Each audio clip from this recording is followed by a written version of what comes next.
পরিষ্কারভাবে আমাদের নেতা কর্মীদেরকে বলে দিতে চাই, ধৈর্যের সীমা ছাড়িয়ে গেছে, সহ্যের বাঁধ ভেঙে গেছে। আগামী 24 ঘন্টার মধ্যে এই হামলাকারী শরীফ, হিন্দুল, তনয় সহ সাইফুল সহ যারা চিহ্নিত হয়েছে তাদেরকে যদি প্রশাসন গ্রেপ্তার না করে, যেই হাত দিয়ে ফারুকের গায়ে আঘাত করেছে ওই হাত আপনারা ভেঙে দিবেন।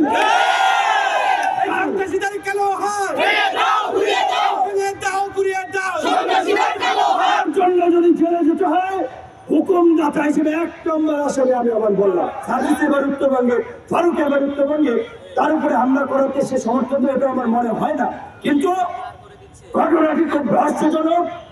এই ঘটনার পেছনে দেশি বিদেশি কোনো ষড়যন্ত্র আছে কিনা সেটিও খতিয়ে দেখতে হবে।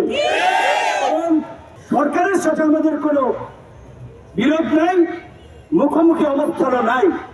কারণ এই সরকারের যে উপদেষ্টা সবচেয়ে ডেডিকেটেডকে নাহিদ ধরুন মার খেয়েছে, নাহিদ মার খেয়েছে একদিন, এইখানে যারা দাঁড়িয়ে আছে 100 দিন মার খেয়েছে।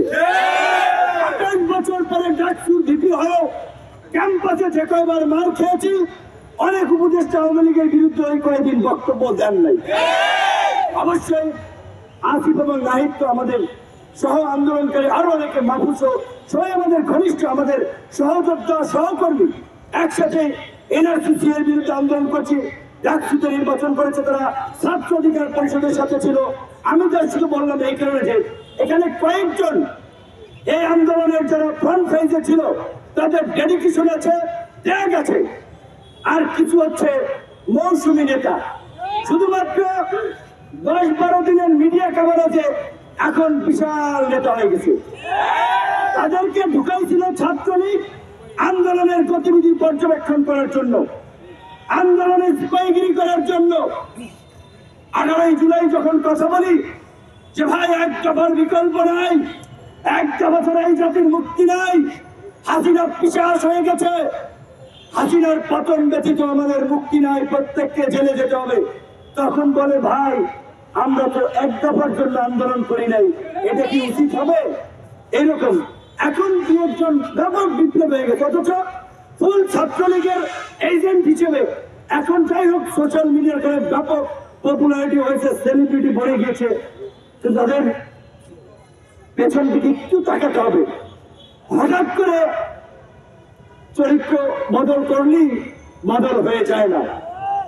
তো গতকালকে এই আহতদের এবং বিশেষ করে হামলা ফারুককে যে আহত করেছে, আহতদের ব্যানার এসে, আমি জানি না এটা সার্জিসকে বলতে হবে। এখানে জুলাই মুভমেন্ট ব্র্যাকেটের জার্নালিস্ট নামক একটা হোয়াটসঅ্যাপ গ্রুপে সার্জিসের ফরওয়ার্ড করে একটা মেসেজে সাংবাদিকদের কাছে চক্ষু ইনস্টিটিউট হাসপাতালের এই দুর্বৃত্তদের নিউজ কভারেজের একটা মেসেজ আমি দেখতে পাচ্ছি। এটি যদি সঠিক হয় তাহলে গতকালকে থেকে সার্জিসের সম্পৃক্ততা নিয়ে যে অভিযোগ এসেছে সেই বিষয়ে সার্জিসকে পরিষ্কার করতে হবে।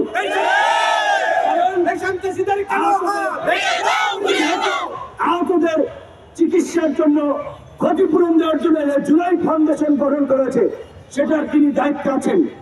তাহলে তার সাথে একটা সম্পৃক্ততা স্বাভাবিকভাবে আছে। এখন এই হামলায় আছে কিনা সেইটা আমরা জানি না। বিপ্লবের পরে প্রতি বিপ্লবের জন্য পলিটিক্যাল কিলিং হয়, রাজনৈতিক হত্যাকাণ্ড ঘটে।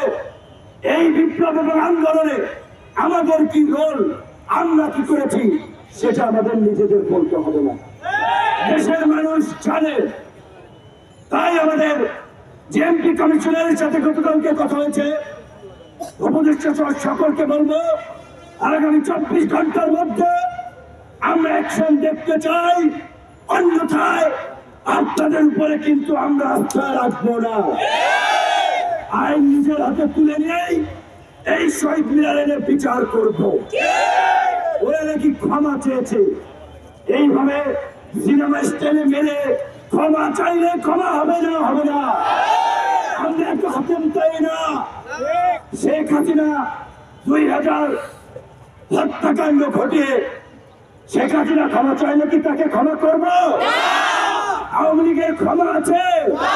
কাজেই যারা আবার নতুন ফ্যাসিস্ট হয়ে উঠতে চায়, দুর্বৃত্ত হয়ে উঠতে চায়, ওদেরকে উপযুক্ত শিক্ষা দেওয়া ছাড়া কোনো ক্ষমা নাই।